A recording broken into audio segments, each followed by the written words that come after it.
Constitutionally speaking, it's obviously the job of Congress to make laws, to pass laws. That's their stated purpose, not the president's. But the president does have an impact to some degree over this, even though he's not responsible for making laws himself. Generally, presidents have the most influence over the lawmaking process at the beginning and sort of the end stages.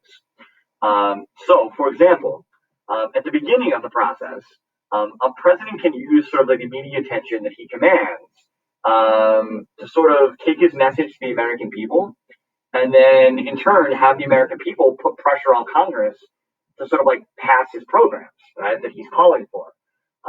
This is often referred to as going public, a president going public with his wishes, or it's using the bully pulpit.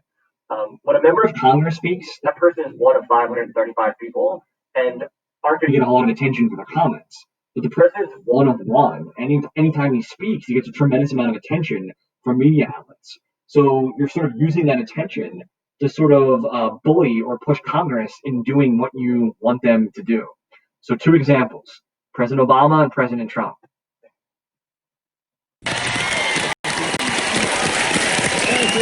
Do you really think that being on the show with a bunch of women, 5 women, who never shut up is going to be calming?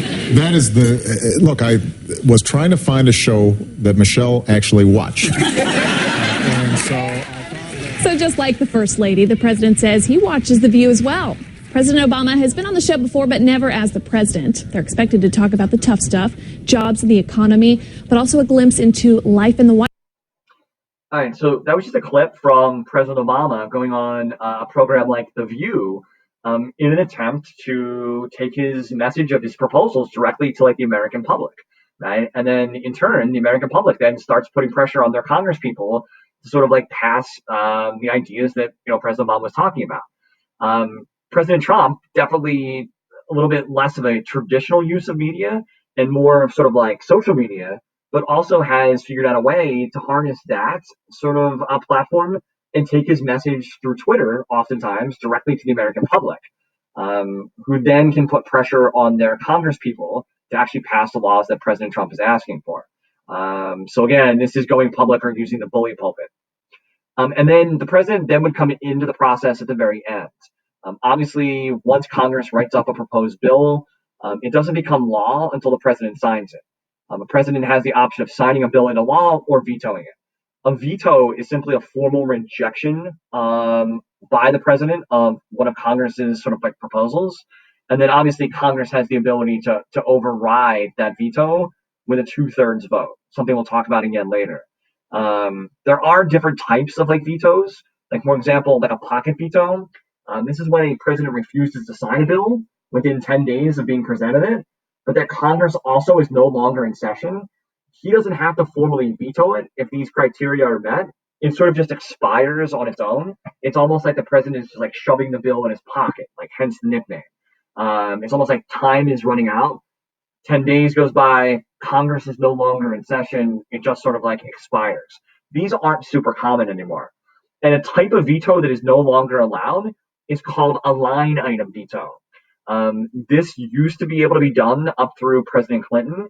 This is where a president could sort of take a bill that was proposed by Congress, accept some parts of it, and then veto certain parts or certain lines of a bill. So you sign some of the bill into law, and then you take out some of the bill and you veto it. This was declared unconstitutional by the 1998 Supreme Court case of Clinton versus the City of New York. And it basically said that presidents couldn't use the line item veto anymore.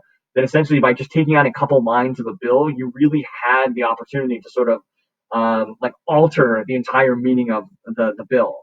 So you either have to sign the whole thing into law now, or you have to veto the whole thing. You can't veto a little part and then sign the rest of it into law. That's not allowed anymore. And then there are also informal legislative powers of the president. These are things that are not specified in the Constitution, but typically presidents have been able to push their power and get away with this. So this is showing you that especially modern day presidents that have used these things more definitely exercise more power as a result. Again, they're not in the Constitution, which is why they're called informal powers. and it's really up to the Supreme Court on a case-by-case basis to decide if the president's use of these powers in a certain circumstance is legal. So, for example, an executive order, I think, is something that most of you have heard before. This is sort of like a presidential directive that ends up having the force of law. You're seeing more of these in the modern era because Congress is so divided that they're not passing a whole lot of laws. So modern day presidents are sort of like using executive orders in place of these laws that need to be passed by Congress. Some look at this as an abuse of a president's power. There are some famous examples of executive orders. For example, the establishment of the Japanese internment camps during World War II came as a result of an executive order from President Roosevelt. President Truman actually used the executive order to desegregate the military, which you could argue was a positive step. Congress was not willing to do that on their own, so President Truman stepped in and desegregated the military through a use of an executive order. Trump's border wall. Trump could not get enough congressional support to pass a law that related to one of his major campaign promises in 2016. So most of the border wall has been constructed via an executive order. Again, this is like a presidential directive that sort of has the force of law. Also, modern day presidents have used what's called signing statements to increase their power. This is when a president signs a bill into law, but also sort of attaches to his sort of like signature his interpretation of the law, of the proposed bill from Congress.